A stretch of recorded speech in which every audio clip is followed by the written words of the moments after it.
Salam əziz həmkarlar. 2026 Time Test Bank 1-ci bölmənin izahına baxırıq. Təhsil alanların vəzifələrini seçin. Dövlət, cəmiyyət, ailə və özü qarşısında məsuliyyəti dərk etmək bu şagirdin vəzifəsidir. Vəzifə boynumun borcudur, mütləq etməliyəm. Etik davranış qaydalarına, pedaqoji etika və əxlaq normalarına riayət etmək, müəllim nüfuzunu yüksək tutmaq, ziyalılıq nümunəsi göstərmək, təhsil alanların şərəf və ləyaqətinə hörmətlə yanaşmaq, müəllim nüfuzunu yüksək tutmaq bu müəllimin vəzifəsidir. Təhsil alanları, şagirdləri fiziki və psixi zorakılığın bütün formalarından qorumaq, zərərli vərdişlərdən çəkindirmək, təhsil alanların təhlükəsizliyini və sağlamlığının mühafizəsində iştirak etmək bu müəllimin vəzifəsidir. Təhsil müəssisəsinin nizamnaməsinin tələblərinə, daxili intizam qaydalarına əməl etmək həm müəllimin, həm şagirdin, həm valideynin vəzifəsidir. 4. Valideynlərlə əməkdaşlıq etmək, təhsil alanların təlim nailiyyətləri barədə valideynləri məlumatlandırmaq bu müəllimin vəzifəsidir. Sağlam həyat tərzi keçirmək şagirdin vəzifəsidir. Deməli oldu 1, 4, 6 A bəndi. Müəllim valideynlə ünsiyyət zamanı baş vermiş anlaşılmazlığı şagirdə biruzə verir. Hətta bu hal şagirdin nailiyyətinin qiymətləndirilməsinə təsirdə edir. Yəni müəllim valideynlə mübahisə edib, şagird yaxşı oxusa da müəllim valideynlə mübahisəli olduğu üçün onun qiymətini aşağı yazır. Yəni şagirdə qərəzli davranır. Burada qərəzsizlik prinsipini pozmuş olur. Doğru fikri müəyyən edin. Təhsil proqramında müxtəlif fənlər üzrə ümumi təlim nəticələri əks olunur. Doğrudur. Yəni hər bir fənnin proqramında hər bir fənnin ümumi təlim nəticələri əks olunur. Fən kurikulumlarında standartlar müəllimə hazır şəkildə təqdim olunur. Yanlışdır. Summativ qiymətləndirmənin əsas məqsədi müəllimin təlim fəaliyyətinin müəyyənləşdirilməsinə xidmət etməlidir. Yanlışdır, bu diaqnostikdir. Müəllim istədiyi şəkildə alt standarda dəyişiklik apara bilərlər. Yanlışdır. Məzmun xətləri dərsin təlim nəticələrinin ifadə formalarından biridir. Yanlışdır. Deməli 3-də oldu A bəndi.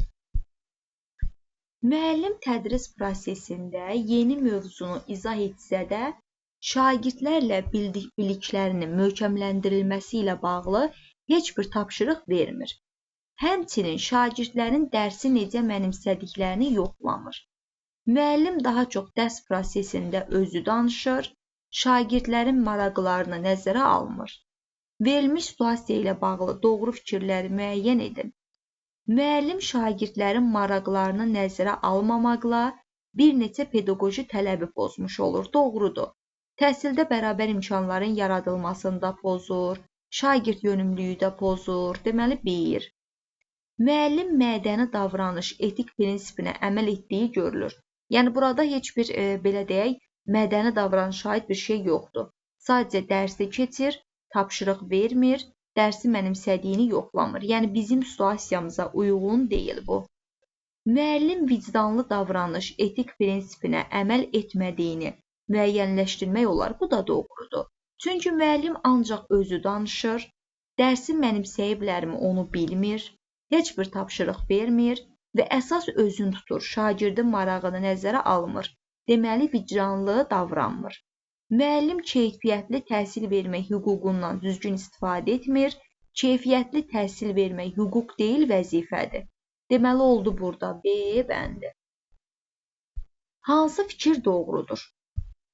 Bölmə üzrə summativ qiymətləndirmənin həyata keçirilməsini məzmun xətti yox, alt standart təmin edir.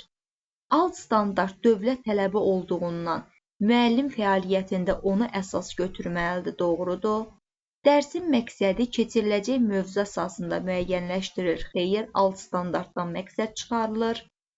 Alt standartın dəyişməsi şagirdlərin onun tələbinə nə qədər cavab verdiyi ilə bağlıdır, səhv dəlil dəyişir. Müəllim alt standartı şagirdə təqdim etməklə onları dərsə cəlb etmək olur, səhvdir. Məzmun, alt standart yox, təlim məqsədini təqdim etməklə dərsə cəlb etmiş olur. Deməli, doğru fikir oldu, B bəndi. Kurikulum ilə bağlı verilənlərdən hansı yanlışdır? Təhsil proqramı tərtib edilərkən diqqət edilməli məqamlardan biri şagirdin fərdi ehtiyaclarını nəzərə almasıdır. Aha, bizdən yanlışı soruşur, bu doğrudur. Yəni, biz təhsil proqramı tərtib edirikdə, diqqət edilməli hər bir məqamdan biri də şagirdin fərdi ehtiyaclarının nəzərə alınmasıdır.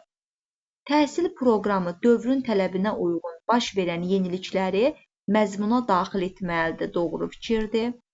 Təhsil proqramında məzmunun həyata sistemli şəkildə əlaqələndirilməsi vacib məqamlardandır, doğru bir fikirdir. Təhsil proqramının sabit olması yanlışdır. Təhsil proqramı sabit sənəd deyil, deməli D-bəndi. Təhsil proqramının əsas prinsiplərindən biri nəticə yönümlülük doğrudur. Deməli, D variantı səhvdir. Bir müddətdir ki, şagirdin dərsə davamiyyətində qeyri-stabillik müşahidə edilir. Müəllim bu haqda məlumatlı olsa da, heç bir tədbir görmür. Verilən situasiya ilə bağlı hansı fikir doğrudur? Şagird pedaqoji işçilərə hörmətlə yanaşmaq vəzifəsini müəllim qərəzsizlik etik prinsipini pozur. Yanlışdır.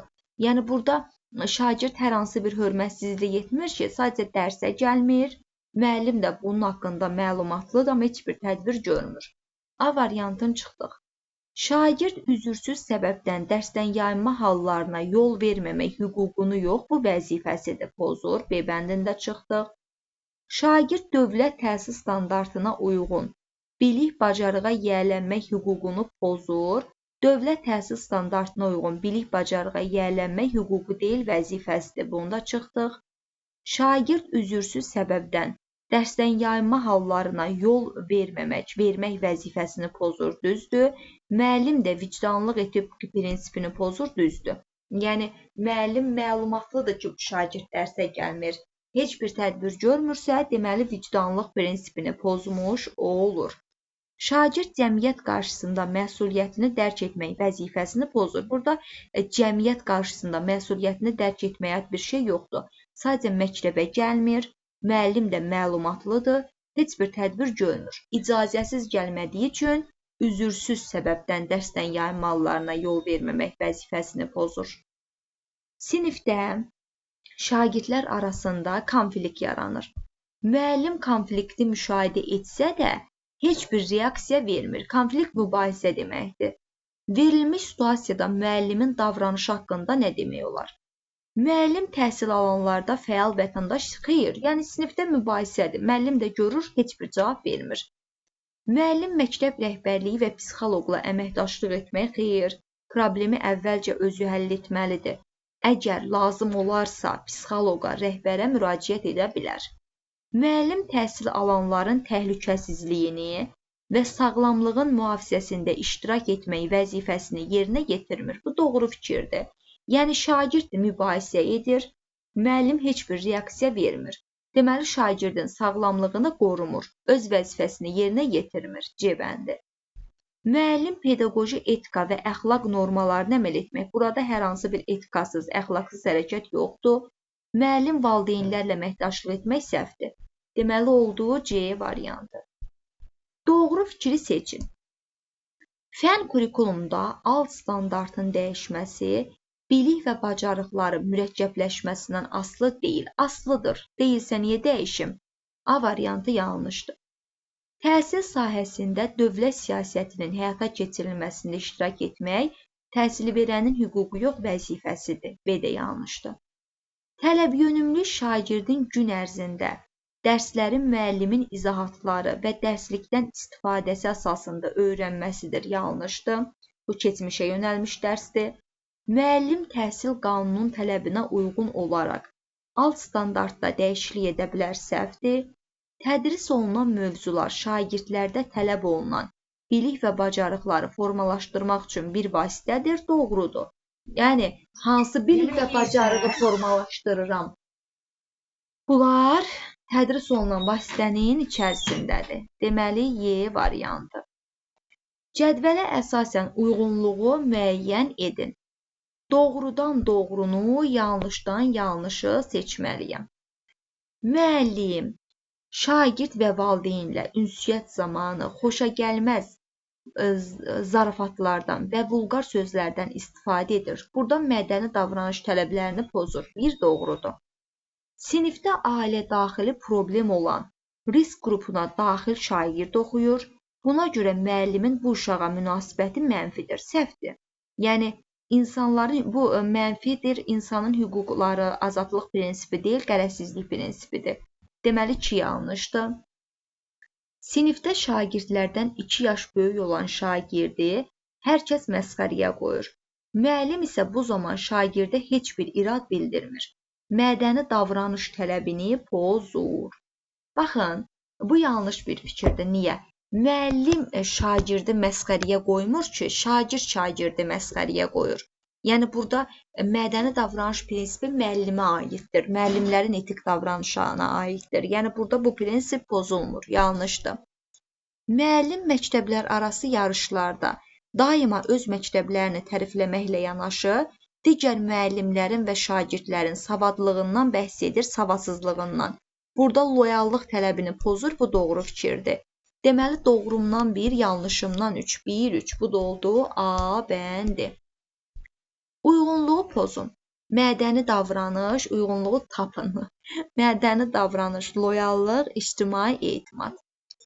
Müəllim dərs zamanı şagirdin fərqli yanaşma və düşüncələrini qəbul etmir, öz fikirlərini şagirdə aşılamağa çalışırdı. Burada mədəni davranış prinsipini pozur. Yəni, şagirdin də fərqli yanaşma və düşüncələrini qəbul etməlidir. 1-ə A. Müəllim yenilənmiş dərslikləri bəyənmədiyini sosial şəbəkələrdə bildirir. Bu loyallıqdır. Hər hansı bir məktəb rəhbərliyi haqqında, kitab haqqında, digər müəllimlər haqqında tənqidi çıxışlar edir. Müəllim peşə nüfuzunu möhkəmləndirməyə borcludur. Bu da ictimai etimaddır. 1-ə A, 2-yə B, 3-ə C. Bu da eləyir Y bəndi. Müəllim dərsdə müharibə zamanı insanın hüquqlarının pozulması ilə bağlı debat təşkil edir. Bu situasiyada, baxın, hüquq varsa, bu olur demokratiya və insan hüquqlarına hörmət. Müharibələr haqqında məlumatlı olmaq, şəhidlərimiz, qazilərimiz haqqında, böyüyə hörmət, kiçiyə qayğı haqqında, milli və bəşəri dəyərlər haqqında, bunlar da şəxsiyyət yönümlülük prinsipinə aiddir. Deməli, 12-də oldu, Y bəndi. 13. Cədvələ əsasən uyğunluğu müəyyən edin. Doğrudan doğrunu, yanlışdan yanlışı tapmalıyıq. Təhsil verən sosial media hesablarında onun və işlədiyi müəssisənin adına xələl gətirən video materiallar, təsvirlər paylaşmamalıdır. Bu doğru fikirdir. 1. Müəllim vəzifə funksiyalarının icrası zamanı insanın hüquqlarına və demokratiya prinsiplərinə əməl etməlidir. İctimai etimad bu yanlış fikirdir. İnsanın hüquqlarına, demokratiya prinsiplərinə aid prinsipdir bu. 2-ni də çıxırıq. Müəllim peşə fəaliyyəti zamanı müəllim adına, eləcə də nüfuzuna, təhsil müəssisəsinin işgüzar nüfuzuna xələl gətirə biləcək hərəkətlərə yol verməməlidir. Loyallıq doğrudur. Müəllim təhsil alanlara qarşı xeyirxah və təmkinli olmaqla tənqidi fikirləri qəbul etməlidir. Qərəzsizlik yox, mədəni davranış. Deməli, 4-də yanlışdır. 1-4. Mədəni davranış prinsipidir. Xeyirxah olmaqla, təmkinli olmağı, sonra iradları qəbul edib nəticə çıxarmalı. Yanlış fikri müəyyən edin. Rəhbərliyin qanuni göstərişlərinin müəllim tərəfindən yerinə yetirilməməsi intizam məsuliyyətinə səbəb olur, düzdür. Etik davranış qaydalarını pozduğu üçün əmək müqaviləsinə xitam verilmiş müəllim bir daha yox, 1 il pedaqoji fəaliyyətlə məşğul ola bilmir. B variantı yanlışdır. Təhsil verən təhsil alanları korrupsiyaya qarşı barışmazlıq ruhunda yetişdirməlidir, doğrudur. Təhsil verən şəxsi həyatında milli əxlaqi ictimai davranışların normalarına əməl etməlidir, doğrudur. təhsil verən xidməti vəzifələrini icra edərkən təhsil müəssisəsinin ərazisində siqaret çəkməməlidir, doğrudur. Deməli oldu B variantı. Uyğunluğu müəyyən edir. Doğrudan doğru, yanlışdan yanlış. Müəllim məzmun xətti mənimsənilməsi nəzərdə tutulan və əvvəlcədən müəyyənləşdirilmiş təlim nailiyyətinin konkret bir hissəsidir. Bu məzmun xətti yox, ümumi təlim nəticəsinin tərifidir. Məzmun standartı şagirdin bilik və bacarıq səviyyəsinə qoyulmuş dövlət tələbidir, doğrudur. Təlim nəticələrinin həyata keçirmək üçün müəyyənləşdirilmiş məzmunun zəruri hissəsidir məzmun xətti. Məzmunun, baxın, bu doğru bir fikirdir. Məzmun xətti təlim nəticəsini həyata keçirmək üçün məzmunun zəruri hissəsidir, ana xəttidir, leytmotividir. Deməli, 3-də doğrudur. Məzmun xətti tədris iyerarxiyası olub, sinifdən sinifə keçdikcə dəyişə bilər, məzmun xətti heç vaxt dəyişmir. Doğrudan 2, yanlışdan 4. Bu da eləyir B bəndi. Cədvələ əsasən uyğunluğu müəyyən edin. Doğrudan doğrunu, yanlışdan yanlışı götürməliyik. Müəllim tədbir hazırlayarkən milli geyimlərdən istifadə etməyə şagirdə tapşırır. Milli kimliyin dərki, milli iftixar hissi, şəxsiyyət yönümlülük, doğrudur. Milli geyimlərdir, böyüklərə hörmətdir, kiçiklərə qayğıdır. Bunlar hamısı şəxsiyyət yönümlülük prinsipindədir. Milli geyim də milli kimliyin dərkindədir. Müəllim sinifə yeni gəlmiş şagirdin nəzərə alaraq buzqıran strategiyalarından istifadə edir. Müstəqil öyrənmə və şagird yönümlülük. Şagird yönümlülük düzdür, amma müstəqil öyrənməyə aid deyil. 2 yanlışdır. Müəllim şagirdlərə problemin həlli üçün orijinal yollar təklif edən layihə hazırlamağı tapşırır. Şagird özü layihə hazırlayır. Şagird yönümlülük və orijinal yollar, bu da yaradıcılıq, doğrudur. Müəllim şagirdə esse yazarkən bir neçə mənbədən istifadə etməsini tapşırır. Əməkdaşlıq şagird yönümlülük. Esse yazırsan, bir neçə mənbədən istifadə edirsən, axtarışdasan, bu informasiya axtarışındasan. Əməkdaşlıq səhvdir, amma şagird yönümlülük düzdür. Deməli, doğrudan 1, yanlışdan 4. 1, 4. İnformasiya axtarırıq ki, biz esse yaza bilək. Yəni, bir neçə mənbə axtarmaq informasiyanın axtarmasına aiddir. Deməli, əməkdaşlıq yox.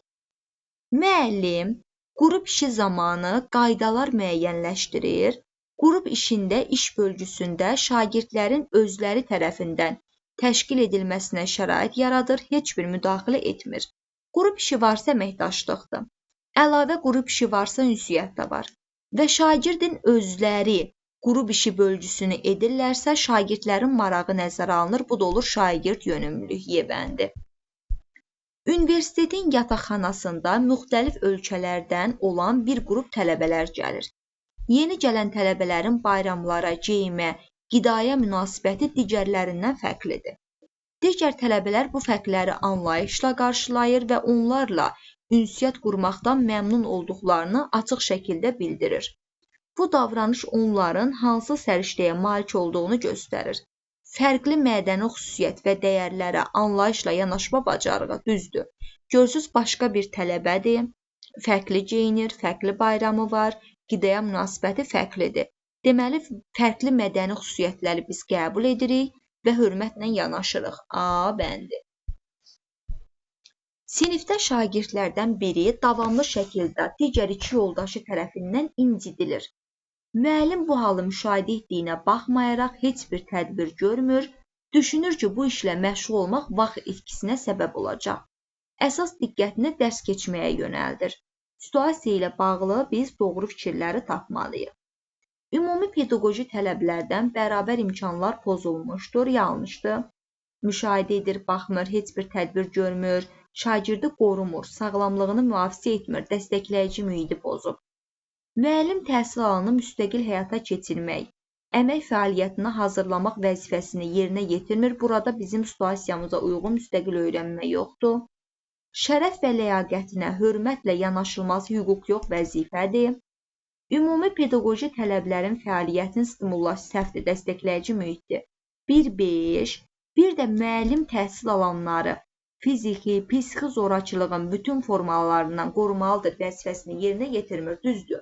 Yəni, bir şagird incidilir, mən onu qorumuramsa, deməli şagirdi qoruma kimi bir vəzifəmi yerinə yetirmirəm. Bu da eləyir D bəndi. 5 ilə 6. 20. Hansı variantda uyğunluq pozulmuşdur? Müəllim sosial mənşəyinə görə təhsil prosesinin iştirakçılarına fərq qoymamalıdır. Gərəksizlik, düzdür. Yəni, mən hər hansı bir sosial mənşəyinə görə şagirdlər arasına fərq qoymamalıyam. Doğru fikirdir. Müəllim bütün hallarda hər bir şəxs üçün vicdanlıq nümunəsi olmalıdır. Qanunçuluq prinsipi bu yanlış deyil, vicdanlıq prinsipinə aiddir. Müəllim etik davranış qaydalarını pozduğu halda pozuntunu tez bir zamanda aradan qaldırmalıdır. Bu da doğru bir fikirdir. Müəllim vəzifəsinə aid olmadığı hallarda dövlət orqanlarının fəaliyyəti ilə əlaqədar tənqidi ictimai mülahizələrdən çəkinməlidir. Bu loyallıq prinsipidir, amma burada yanlış yox, doğru yazmalıydı.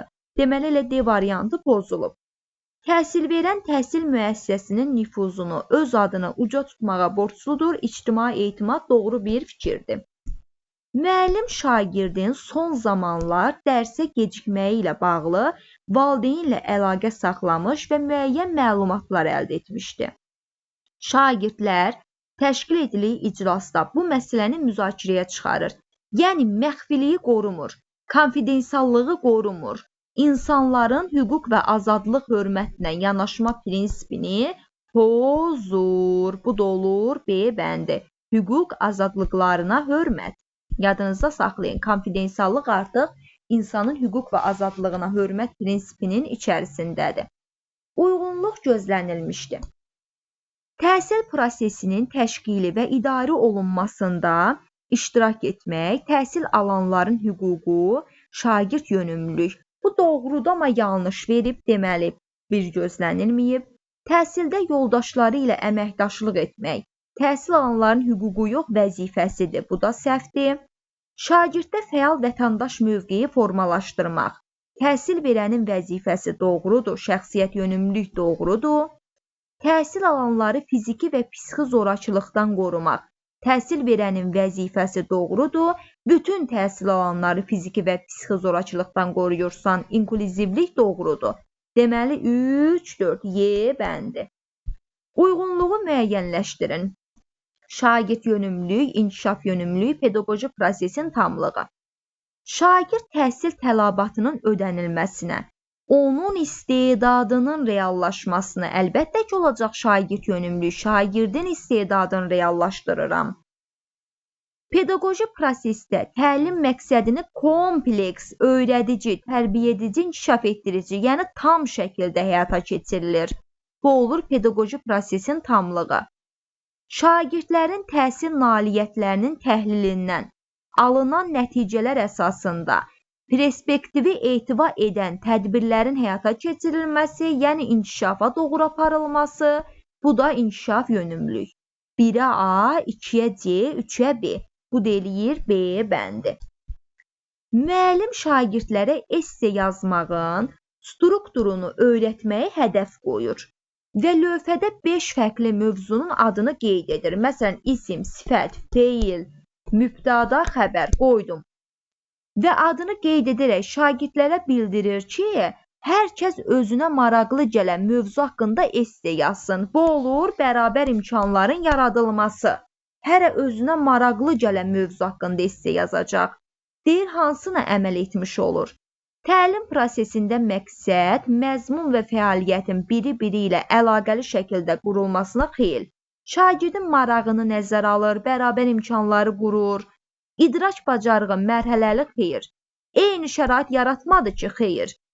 Özlərini rahat və tək xeyr, şagirdin maraq, meyil, fərdi seçimlərinin nəzərə alınmasına yebəndi. Məktəb nüfuzu məktəbdə nüfuzlu müəllim olan Sevinç müəllimi haqqında sosial şəbəkələrdə əsassız iddialar yayılır. Bəzi valideynlər narahatlıq keçirib məktəb rəhbərliyinə müraciət edir. Müəllim vəziyyəti sakit qarşılayır, valideynlə açıq görüş təşkil edib, şəffaf şəkildə izahat verir. Sonra valideynlər onun dürüstlüyünə daha da inanırlar. cəmiyyət arasında hər hansı bir etika pozuldu, onu tez bir zamanda aradan qaldırır. Bu nə idi? İctimai etimad C bəndi. Müəllim şagirdlərin potensialını müəyyənləşdirmək məqsədi ilə fərqli düşünmə və yanaşma tərzlərinə uyğun tapşırıqlar verir. Şagirdin fərqli düşünməsini nəzərə alırsa, potensialını nəzərə alırsa, olur şagird yönümlülük prinsipi. Paralimpiya oyunları haqqında təqdimat edən şagird hər kəsin idmanla məşğul olma haqqı var fikrini səsləndirir. Bu situasiyaya görə müəllim şagirddə hansı sərişdə olacaq? Hər kəs. Demokratiya və insan hüquqlarına hörmət hər kəs edir. Təhsil hər kəs üçün əlçatan olur. Bu da inklüzivlik A bəndi. Müəllim valideynlə ünsiyyət zamanı baş vermiş anlaşılmazlığı şagirdə biruzə verir. Hətta bu hal şagirdin nailiyyətini qiymətləndirməsinə təsir edir. Qərəzli davranır da. Ünsiyyət zamanı anlaşılmazlıq baş verib. Mən şagirdə qərəzli davranıramsa, qiymətinə qərəzli davranıramsa, qərəzsizlik prinsipini pozmuş oluram. Aşağıdakı fikirlərdən hansı yanlışdır? İbtidai təhsil səviyyəsində sərbəst təhsil alma formasından istifadə olunması mümkündür, doğrudur. Sərbəst təhsil alma o idi ki, hər hansı bir səviyyəni vaxtından əvvəl bitirirdim. Təhsil alanlar və təhsil verənlər məktəbin daxili nizamnaməsinə əməl etməlidir, doğrudur, vəzifəsidir. Ümumi təhsil pilləsinin istənilən səviyyəsində təhsil alan hər bir şagird psixoloji yardım ala bilər. Bu onun hüququdur, doğrudur. Şagird summativ qiymətləndirmənin nəticələrindən narazı qaldığı halda yenidən qiymətləndirilməsini tələb edə bilər, hüququdur, doğrudur. Ən azı ildə bir dəfə bilik yarışı və olimpiyada iştirak etməlidir, səhvdir, hüququdur. İştirak edə də bilər, etməyə də bilər. Uyğunluğu müəyyən edin. Alt standart məzmun xətti. Təlim nəticələrini reallaşdırmaq üçün müəyyənləşdirilmiş məzmunun əsas hissəsidir. Leytmotividir, ana xəttidir, dəyişməzdir məzmun xətti. Təhsil səviyyələri üzrə dəyişməz olaraq qalır məzmun xətti. Şagirdin bilik və bacarıq səviyyəsinə qoyulmuş dövlət tələbidir, alt standart. Fənnin əsas istiqamətini, məzmununu müəyyənləşdirən ana xəttir, leytmotivdir, dəyişməzdir, məzmun xətti. Siniflər üzrə summativ qiymətləndirilmənin aparılmasını təmin edir, alt standart. 1-ə C-Y, 2-ə A, B, D, oldu variantı. Oldu həmkarlar, bugünlük bu qədər.